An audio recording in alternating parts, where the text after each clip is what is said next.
Hi friend, आज मैं संगीता आप सबसे एक कहानी सुनाने जा रही हूँ। तो पता नहीं आप सुनना पसंद करेंगे कि नहीं, तब पर भी मैं सुना रही हूँ। आप लोग को अच्छा लगे तो लाइक करें, कमेंट करें, शेयर करें, सब्सक्राइब भी करें। तो फ्रेंड देखिए, पहले के ज़माने में इसको कहानी नहीं बोला जाता था, कथा बोला जाता था। तो आज के ज़माना में कहानी बोला जाता है। तो देखिए, ऐसा है कि एक राजा थे और एक रानी थी। उनके 3 संतान थे। रानी बहुत दुखित रहती थी, सब समय मायके से ही दुखित रहती थी।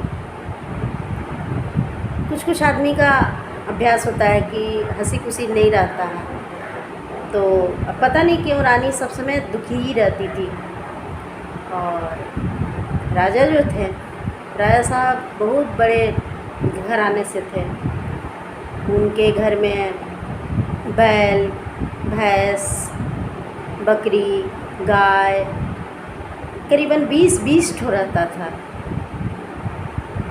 और पहले के ज़माना में देखिएगा कि हल नहीं था जल्दी।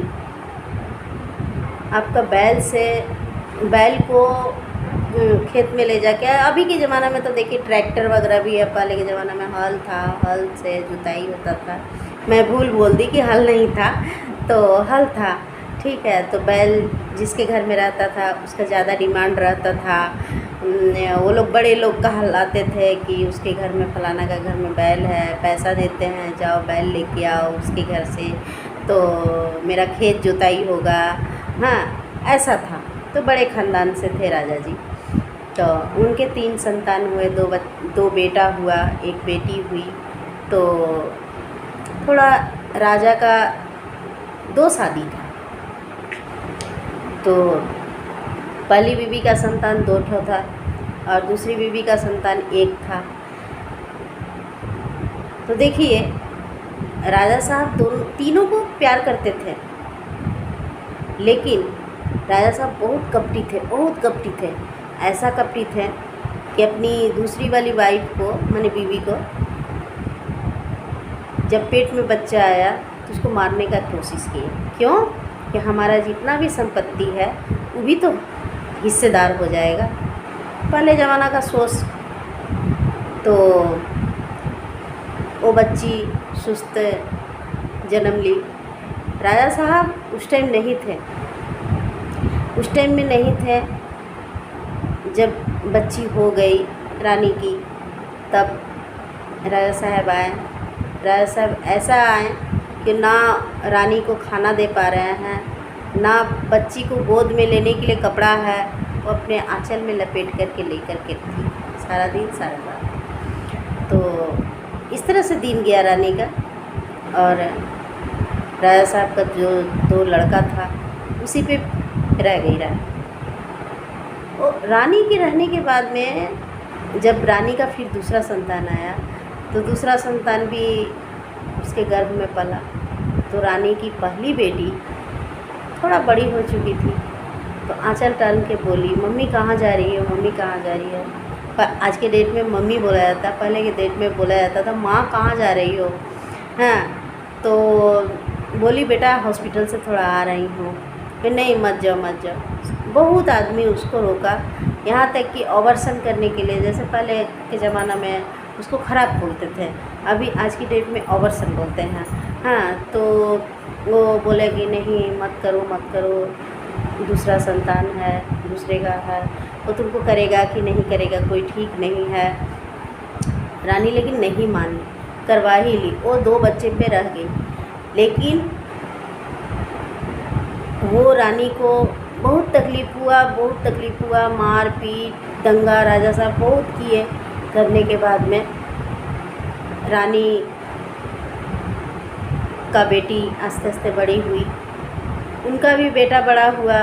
बेटा बड़ा होने के बाद में वो उनका बेटा का शादी भी कर दी रानी। राजा साहब का बहू आई, बहू भी अपनी सासू माँ को, जो रानी थी, उनको अच्छा बिहेव नहीं करती थी। तो ऐसे करते करते छोटा वाला जो लड़का था वो भी एक दिन बहुत शैतानी किया, पीड़ा उठा के मार दिया। उसके फादर क्या किए, राजा साहब क्या किए कि वो जा कर के, वो पहले के ज़माना में तो पढ़ाई तो ढंग से होता नहीं था, स्कूल तो ज़्यादा था नहीं, छोटा छोटा स्कूल में बैठता था पढ़ने के लिए, तो वहीं जाके बहुत राम धुलाई दिए। राम धुलाई देने के बाद में अब तो रानी बोली कि आप ऐसे क्यों किए, वैसे क्यों किए, नहीं ऐसा नहीं करना चाहिए था, वैसा नहीं करना चाहिए था, आप पापा हैं उनके, इस तरह से नहीं करिए, उस तरह से नहीं करिए। फिर ये लोग 2 बच्चा बड़ा होने लगा, तो फिर बेटी जब उनकी बड़ी हुई, रानी की बेटी बड़ा होने के बाद में अब रानी का चिंता कि मेरे को तो बहुत मारता पीटता है ये आदमी, तो अब क्या किया जाए, मेरा बेटी का दिन कैसे कटेगा, बोल करके वो जिससे तिससे बोलने लगी कि अगर लड़का ढंग का है तो मुझे बताइए, मैं अपनी बेटी का शादी दूँगी। इसे करते करते एक बहुत ही बढ़िया एक लड़का मिला। लेकिन रानी की लड़की भी किसी और को चाहती थी, लेकिन वो अपने इज्जत मान सम्मान को बचा करके जो रानी साहब बोली वही उनकी बेटी की। ठीक है, उनका शादी भी हो गया रानी की बेटी का, खुशी से सब कोई रहने लगा। खुशी से रहने के बाद में अब तीसरा छोटा बेटा का जो बारी था शादी होने का, उनका भी शादी हुआ। उनका भी शादी होने के बाद में बहुत सारा दंगा हो गया, छोटी वाली बहू का फैमिली बढ़िया नहीं मिला। इस तरह से करके उनका सारे बच्चे का शादी हो गया। तो देखिए, मैं यही बोलती हूँ कि अगर कभी भी कुछ भी करने के पहले माँ बाप का इजाज़त लीजिए और अपने मन से कुछ मत पैर बढ़ाइए। ज़माना बहुत ख़राब है और अपने माँ बाप को इज्जत दीजिए। इसके बाद में मैं फिर इस कहानी को फिर मैं और ज़्यादा बताऊंगी। Okay, bye.